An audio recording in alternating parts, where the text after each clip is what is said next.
close to Christmas, and it's unbelievable there's so many Christians who, claim to read the Bible, and, even in the New Testament, there's this huge warning against Christmas. Okay, so in Romans 11, Paul is making this almost like an allegory again, similar to Galatians 4.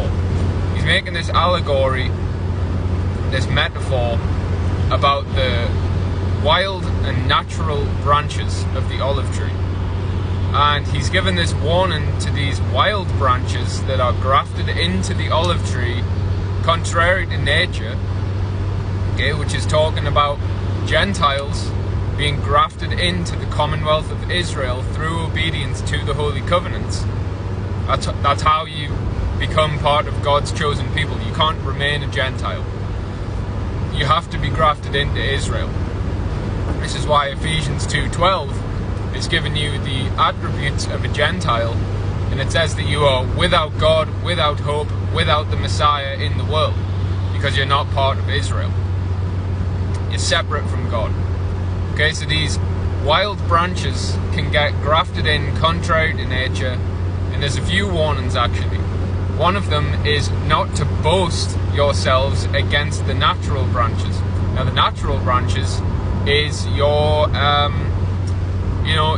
physical descendants of Jacob, Israel, that was split into two kingdoms in 1 Kings 11, the northern kingdom of Israel and the southern kingdom of Judah. They were divorced from God and exiled from the land for one very specific reason. Okay, now that reason you're going to find in 2 Kings 17 through to 24. Okay, and the reason why the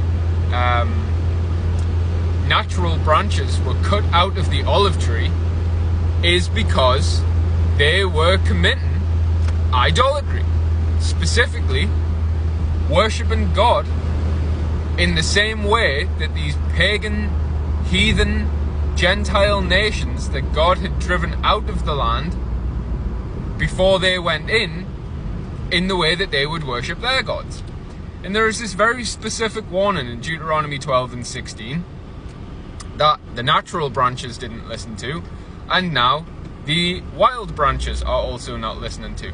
And that warning is, do not go to these heathen nations and ask them how they serve their gods, and then say, we'll worship our God the same way. Okay, so the natural branches, they didn't do that. They ignored that warning, and they went and they started erecting Asherah poles and worshipping Nimrod and worshipping Baal and sacrificing their children through the fire to Moloch. All these just unbelievably, wickedly heinous sins they were committing. And because of that, they were divorced from God and exiled out of the land. Okay, so in Romans 11, when Paul is telling you and giving you this warning of don't boast yourselves against the natural branches, he also gives a warning.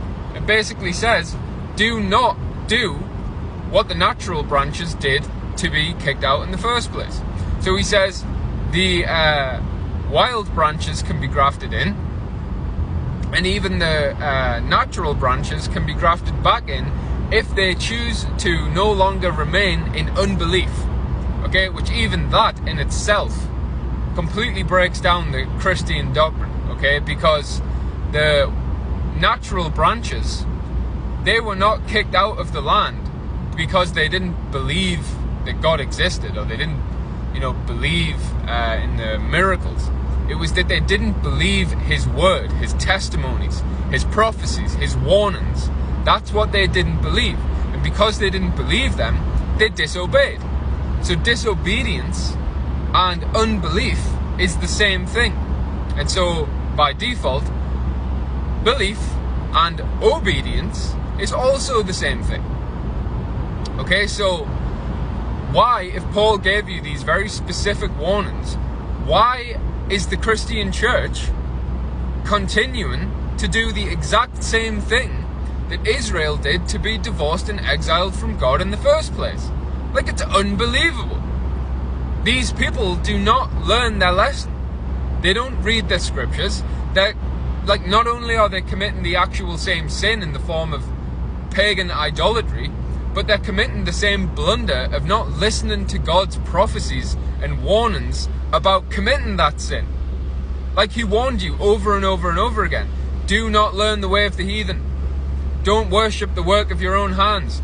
He even goes as far as to be as specific in Jeremiah 10 as to say, don't go into a forest and cut down a tree and bring it inside and nail it to the floor and stand it upright so it doesn't move and then decorate it with silver and gold.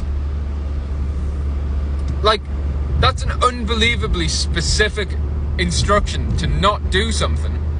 And the Christians just go ahead and do it anyway. Like, they do that exact thing. And then they do what Deuteronomy 12 and 16 wants you not to do. And they say, it's all about Jesus. He told you, don't go to these heathen nations and see how they serve their gods and then serve me the same way. And plus, anyway, even before that in Deuteronomy 12 and 16, how can you not see that you Christians who say, well, yeah, I know it's pagan, but we've made it about Jesus. How can you not see that that's exactly what Aaron tried to pull with the golden calf? Tomorrow is a feast unto the Lord. No, it doesn't work that way. You don't get to dictate and decide what feasts you do to worship God. Jeroboam made that mistake. I forget the chapters, but you can search it out if you really care, which you probably even don't. But Jeroboam, he made that same mistake. He thought he could just create his own feasts and dedicate them to God. Nah. You don't get to do that. God decides how he is worshipped, and we follow his instruction. We don't get to decide for ourselves how we worship him. Okay? So, do yourselves a favor. Take down that Christmas tree. Chuck it in the bin. Take down all the decoration. Take all of the presents that you've bought for your kids. Return them or throw them out. I don't care. But do not by any means partake in this pagan, heathen, wicked tradition of men that is literally like, it's rooted in child sacrifice. Like, do you know that that's what it is? That's what Christmas was. These heathen pagan nations used to sacrifice their children physically. Okay? They used to physically sacrifice their children. And if you haven't noticed already with the Bible, a lot of what we see in the Old Testament is still going on, but now it's represented. Just an awful bit of driving there. Now it's represented spiritually. Okay, so you Christians who think, oh, well, I'm not sacrificing my children. Yeah, okay, you're not, like, literally physically killing them and burning them in the fire of Moloch. But when you put all of their presents under the tree, and they're all excited about the tree, and they're all excited about the day, and you're just fueling them with covetousness, and, you know, that, like, you can tell them that it's about Jesus as much as you want, and you can tell them that it's about God as much as you want. But they're not thinking about the Messiah. His name isn't even Jesus, for one, it's Yeshua. Okay? So that's one blunder that you need to correct in the first place. But your kids are not thinking about God. You are just fueling them with covetousness, and you are spiritually sacrificing them. That's why the church is dying. That's why society is dying. Because the whole world is committing idolatry. And you were supposed to be the people who warned them against doing that. You were supposed to be the people who guided them in obedience to God, not in direct rebellion.